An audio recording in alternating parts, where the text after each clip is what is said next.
आज 28 तारीख है, मई का महीना है, 2021 चल रहा है। आज एक ऐसे व्यक्ति का, एक ऐसे व्यक्तित्व का जन्मदिन है जो अगर मैं कहूँ कि सबसे ज़्यादा भारत में विवादों से घिरे रहते, सबसे ज़्यादा कंट्रोवर्सी इन्हीं के नाम पे और इन्हीं के ऊपर है, तो ये कोई अतिशयोक्ति नहीं होगी।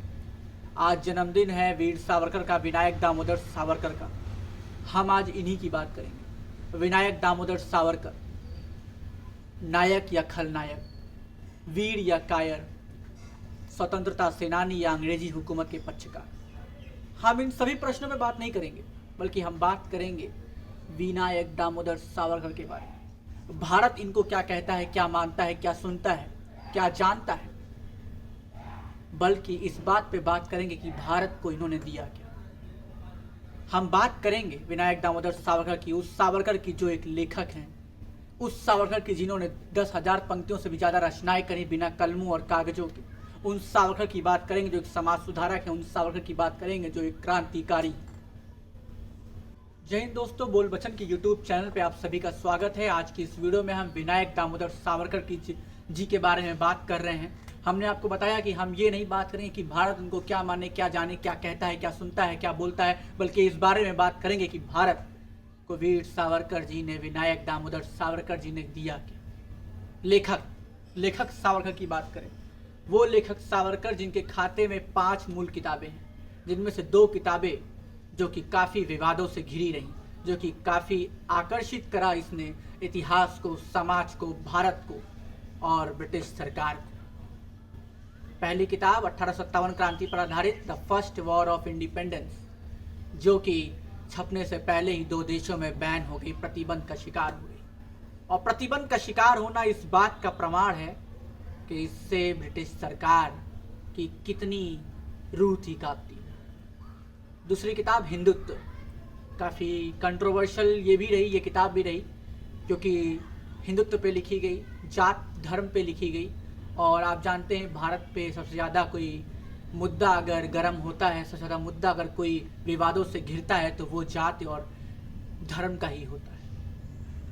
उन सावरकर की बात करेंगे जो एक कवि हैं, कवि सावरकर, जिन्होंने 10,000 पंक्तियां लिख दी।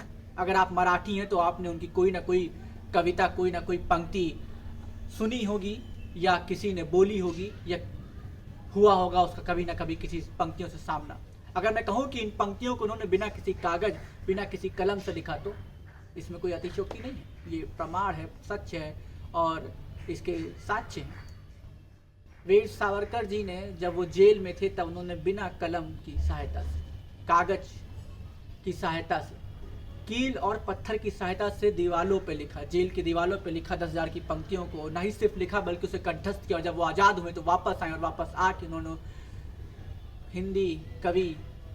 हिंदी कविता के क्षेत्र में, मराठी कविता के क्षेत्र में 10,000 पंक्तियों की एक अमूल भेंट दी।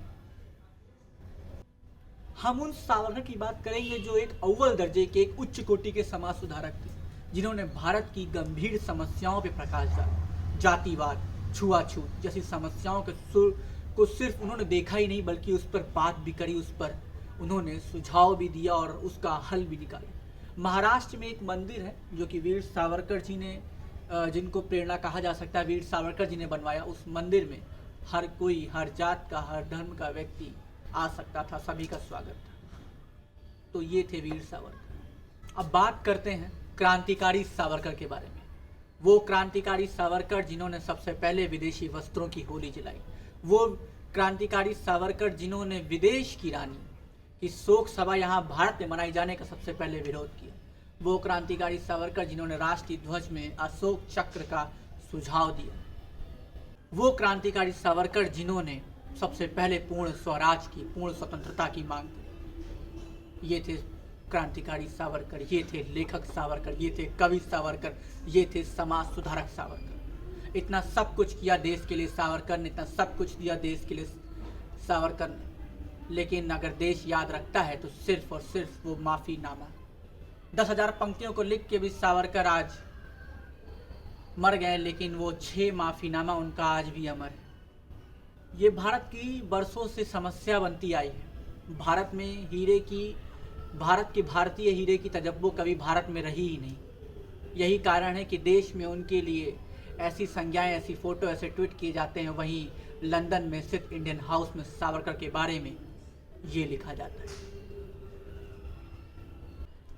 अगर सावरकर के जीवन से उस 6 माफीनामों को हटा दिया जाए तो सावरकर का जीवन किसी कोहिनूर से कम नहीं। सावरकर जी का जीवन, सावरकर जी लेखक के लिए प्रेरणा स्रोत है, इतिहासकार के लिए प्रेरणा स्रोत है, समाज सुधारक के लिए प्रेरणा स्रोत है, क्रांतिकारियों के लिए प्रेरणा स्रोत है, स्वतंत्रता सेनानियों के लिए प्रेरणा स्रोत हैं। सावरकर जी सभी भारतीयों के प्रेरणा स्रोत हैं। सावरकर जी का एक नारा, उनसे जुड़ा हुआ एक नारा जो वाकई में आज भारत को जिसकी ज़रूरत है, हिंदी, हिंदू, हिंदुस्तान, ये तीनों आज अगर देखा जाए तो अपनी भौतिक स्थिति में नहीं है। हिंदी जहाँ अंग्रेजी से मात खा रही है, अंग्रेजी रोज़ उसका गला रेत रही है, रोज़ उसकी हत्या कर रही है। हिंदू जो कि एक ऐसी कौम है जिस पे सबसे ज़्यादा प्रताड़ना होती, सबसे ज़्यादा उसका कन्वर्जन होता है, धर्मांतरण होता है, और हिंदुस्तान जो कि आज भारत के नक्शे में कहीं है ही नहीं, क्योंकि वो भारत और इंडिया के नाम से है, और अगर किसी देश के टुकड़े हुए हैं तो वो हिंदुस्तान ही है। आज की वीडियो हमारी कैसी लगी, आज की हमारी ये पेशकश आपको कैसी लगी, बोल बचन की वीडियो आपको कैसी लगी, हमें कमेंट बॉक्स में ज़रूर बताइए। अगर हमारे चैनल को सब्सक्राइब नहीं करें तो हमारे चैनल को सब्सक्राइब करिएगा, और जो भी आपका सुझाव है वो भी हमें कमेंट बॉक्स में बता सकते हैं। जल्दी मिलेंगे एक नई वीडियो के साथ, एक नए विषय के साथ। समाज की बुराइयों को ऐसे ही उठाते रहेंगे, हमें सपोर्ट करिए। जय हिंद, वंदे मातरम।